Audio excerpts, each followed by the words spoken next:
نبی کریم صلی اللہ علیہ وسلم کی انفرادی خصوصیات میں سے ایک خصوصیت یہ ہے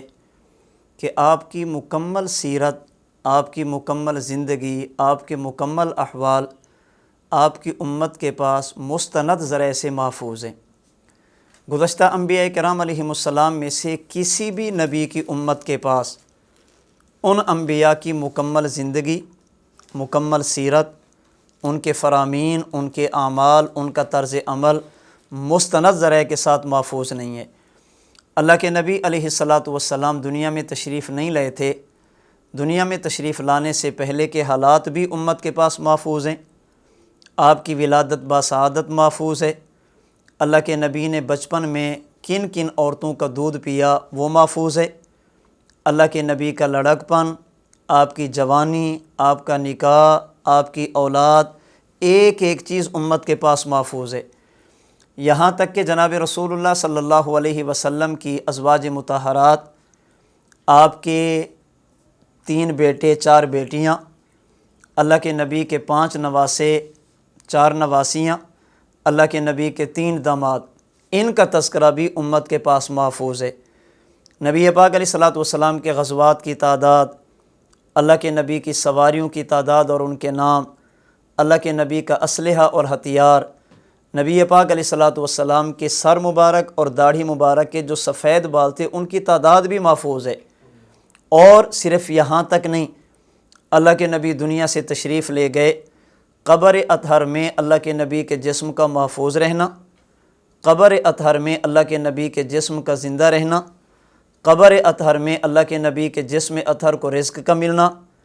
اللہ کے نبی کی خدمت میں امت کا سلام پیش کیا جانا، نبی پاک علیہ الصلاۃ والسلام کی روح کو متوجہ کر کے امتی کے سلام کا جواب دینا، دور سے پڑھا گیا سلام فرشتوں کے ذریعے آپ تک پہنچانا، اور عند القبر، قبر مبارک کے پاس پڑھا گیا سلام براہ راست آپ کو سنانا،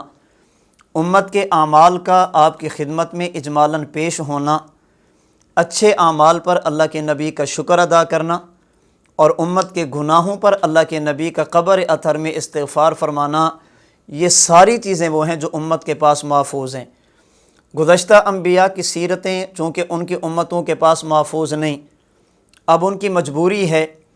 کیسے پتہ چلے گا کہ فلاں کے امتی ہیں؟ اب ان امتوں میں سے بعض لوگوں نے سال میں ایک دن خاص کیا جس دن کو وہ مناتے ہیں، پتہ چلے کہ یہ فلاں نبی کے امتی ہیں۔ امت محمدیہ کو سال میں ایک دن منانے کی ضرورت نہیں ہے، چونکہ امت محمدیہ کے پاس اللہ کے نبی کی مکمل سیرت محفوظ ہے، اس لیے امت کو پیغمبر کی سیرت کو اپنانے کی ضرورت ہے۔ میرے استاد محترم متکلم اسلام مولانا محمد الیاس گھمن حافظہ اللہ فرماتے ہیں، نبی کی زندگی میں اللہ کے نبی کے دنیا سے جانے کے بعد نبی سے نسبت رکھنے والی امت مناتی وہ ہے جس کے پاس نبی کی سیرت نہ ہو، اور اپناتی وہ ہے جس کے پاس نبی کی مکمل زندگی محفوظ ہو۔ ہمیں سال میں ایک دن منانے کی ضرورت نہیں ہے کہ ہم ربیع الاول کا انتظار کریں، پھر 8، 9 یا 12 کا انتظار کریں یا کسی خاص دن کا انتظار کریں۔ ہمیں اللہ کے نبی کی سیرت کو اپنانے کی ضرورت ہے، اس لیے کہ مقصد ہوتا ہے نبی سے نسبت کا اظہار۔ جب ہمارے پاس اللہ کے نبی کی مکمل سیرت محفوظ ہے، بچپن سے لے کر جوانی تک، خوشی سے لے کر غمی تک، ماں کے پیٹ سے لے کر قبر کے پیٹ تک، ہمارے لیے تو اللہ کے نبی کی زندگی بطور اسوہ کے موجود ہے، اس لیے ہمیں اللہ کے نبی کی سیرت کو اپنانے کی ضرورت ہے، اللہ کے نبی کی سیرت پر عمل کرنے کی ضرورت ہے، اور اللہ کے نبی علیہ الصلاۃ والسلام سے نسبت کا اظہار کرنے کے لیے آپ کے نقش قدم پر، اللہ کے نبی کی سنتوں پر، نبی پاک علیہ الصلاۃ والسلام کی شریعت پر عمل کرنے کی ضرورت ہے۔ رب کریم ہم سب کو جناب رسول اللہ صلی اللہ علیہ وسلم کی سیرت طیبہ کو اپنانے کی توفیق عطا فرمائے۔